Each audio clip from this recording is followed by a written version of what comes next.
আপনারা চরমনাই ইসলামী দলের নেতা কর্মীদের নাম শুনেছেন, কিন্তু আপনারা ভালো করে জেনে রাখেন আমরা কিন্তু সভ্যে সভ্য, কিন্তু খোদা না কাছে আমাদেরকে যদি চালানো হয় এমন ভাবে গর্জন শুরু হয়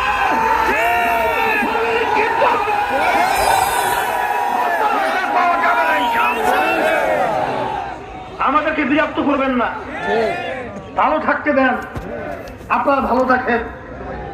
এবং আমার হিন্দু দাদুদেরকে বলবো পরিষ্কারভাবে, অন্য বিচারী যারা রয়েছেন আপনারা চরমনাইয়ের খবর নিয়ে দেখবেন, সেখানে হিন্দু দাদুরা মিডিয়ার সামনে তারা বুক ফুলিয়ে তারা গর্ব করে তারা বলে চরমনাই ইউনিয়নে আমরা মায়ের কোলে সন্তান যেরকম নিরাপদ আমরাও এখানে সেইভাবে নিরাপদ। আপনারা জানেন যে 5ই আগস্ট 2024 গণ অভ্যুত্থানের পরে এক শ্রেণী নেমেছিল চাঁদাবাজির জন্য, টেন্ডারবাজির জন্য, স্টেশন দখলের জন্য, আল ইসলামী আন্দোলন বাংলাদেশ এবং তিনদারা নেমেছিল সংখ্যালঘুদের জান মাল ইজ্জত তাদের উপসরালয় হেফাজতের জন্য। আমি কথা বেশি লম্বা না করে আমি সকল প্রদত্ত আহ্বান জানাবো, যার কয়েকটা দিন বাকি রুটিন পরিবর্তন করতে হবে। এখন আর দিন রাত্র নাই, আমার ভাইদের কাছে যাব, আমার মায়েদের কাছে, আমরা আমার বোনদের কাছে আমরা দাওয়াত পৌঁছাবো এবং তাদেরকে যদি প্রয়োজন হয় বাধা হলো আমাদের সমাজ পরিবর্তনের জন্য, আখিরাত এবং দুনিয়া শান্তির জন্য হাত পাখা প্রতীকের বিজয় করে এই ওলিউল্লাহ তার হাতে আমি হাত পাখা উঠিয়ে দিয়ে আপনাদের সামনে বিজয়ের হাসি গ্রহণ করে দাও। এবং বরগুনা 2 আসন আমি কালকে রাত্রে আমতলীতে আসছি, আমি শুনতেছিলাম যে বিশেষ করে বরগুনা জেলায় 2টা আসন রয়েছে, এর ভিতরে বরগুনা সদর শহর 1 আসন আর 2 আসন পাথরঘাটা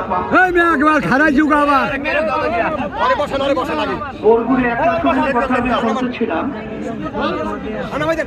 যে বাংলাদেশে কোথাও যদি হাত পাখা প্রতীকে প্রার্থী বিজয় নাও হয় আল্লাহর রহমতে বরগুনা 1 আসনে হবে।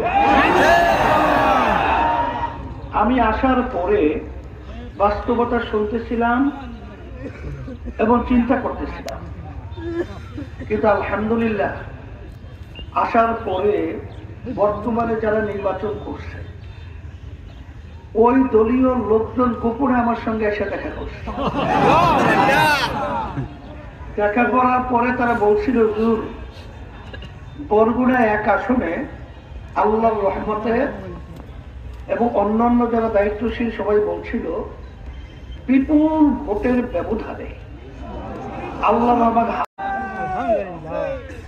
বাস্তবতাও আমি আসলে এখানে আসার পরে আপনাদের আবেগ, আপনাদের উদ্বেগ, আন্তরিকতা এবং সাংবাদিক আমার ভাইরা, প্রশাসনিক সহ বিভিন্ন পর্যায়ের আমার ভাইদের মুখের দিকে আলোচনা শোনার পরে আলহামদুলিল্লাহ আমার মনের ভিতরে এই আস্থা জন্মাইছে। আল্লাহর রহমতে আল্লাহ কবুল করলে 12ই ফেব্রুয়ারি এই বরিশাল বিভাগের ভিতরে বরগুনা 1 আসন আল্লাহর রহমতে বিজয় লাভ করবে ইনশাআল্লাহ। এরপরে বিশেষ করে দক্ষিণ অঞ্চল আমার আব্বাজান রহমাতুল্লাহি আলাইহি বলেছিলেন যে ইসলামের আওয়াজ প্রথম যদি পতাকা নিয়ে উত্তীর্ণ হয় এই দক্ষিণ অঞ্চলের সাগরের পার থেকেই উঠবে। আমরা কেন্দ্রে বসে যখন নাকি দক্ষিণ অঞ্চল নিয়ে আলোচনা করি তখন আমাদের এই সংবাদ শোনার পরে খুশিতে মন ভরে যায়। আপনাদের দোয়া এবং আপনাদের আন্তরিকতা এটা দেখে আমাদের কাজের স্পৃহা আল্লাহ বলেন আরো বেড়ে গেছে। আমি কথা বেশি লম্বা করব না, আমি সংক্ষেপ বলছি। বিভিন্ন দলের নেতারা তারা সংসদে যেতে পারলে বা কোনো দল সরকার গঠন করতে পারলে বিভিন্ন ধরনের আশা আপনাদেরকে শোনায়। সোনার বাংলা করবে, সবুজ বাংলা করবে, এরপরে ডিজিটাল বাংলা করবে। কিন্তু আপনাদেরকে অত আশ্বাস আমরা না শোনাতে পারলেও আমি আপনাদেরকে একটা আশ্বাস দিতে পারি যে আল্লাহ যদি কবুল করে, আল্লাহ যদি আমাদেরকে বিজয় দান করে, আমরা আল্লাহর ফজলে বাংলাদেশের 18 কোটি মানুষের মুখে আল্লাহর ফজলে হাসি ফুটাতে পারবো, কোনো সন্দেহ নেই। এর কারণ হলো এই, মানুষের হাসি ফোটে কখন? যখন মানুষ স্বাধীনভাবে তাদের কার্যক্রম পরিচালনা করতে পারে। এক কথায় সর্বক্ষেত্রে যখন সুন্দর পরিবেশ পায়, দুর্নীতি যখন থাকবে না, সর্বক্ষেত্রে মানুষের হাসি ফোটার পরিবেশ তৈরি হবে।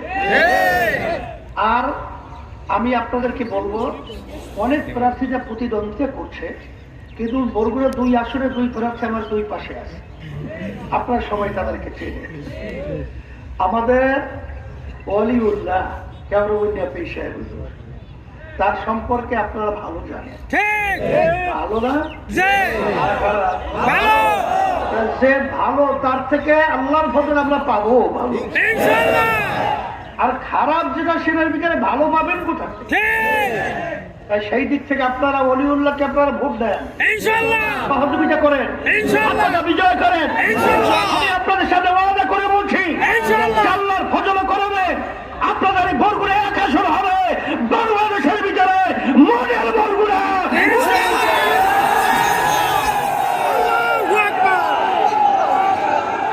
এই দিক থেকে আমি বলবো,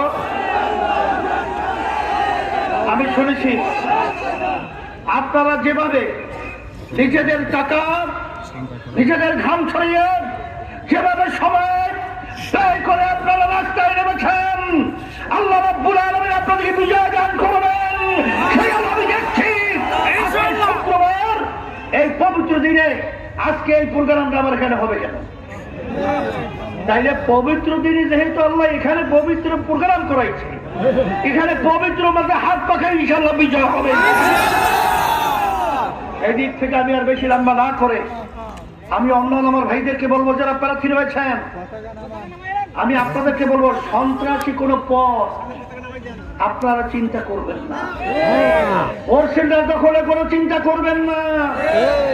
আপনারা চরমনাই ইসলামী দলের নেতা কর্মীদের নাম শুনেছেন, কিন্তু আপনারা ভালো করে জেনে রাখেন, আমরা কিন্তু সভ্যে সভ্য, কিন্তু খোদা না কাছে আমাদেরকে যদি চালানো হয়, এমন ভাবে গর্জন শুরু হবে,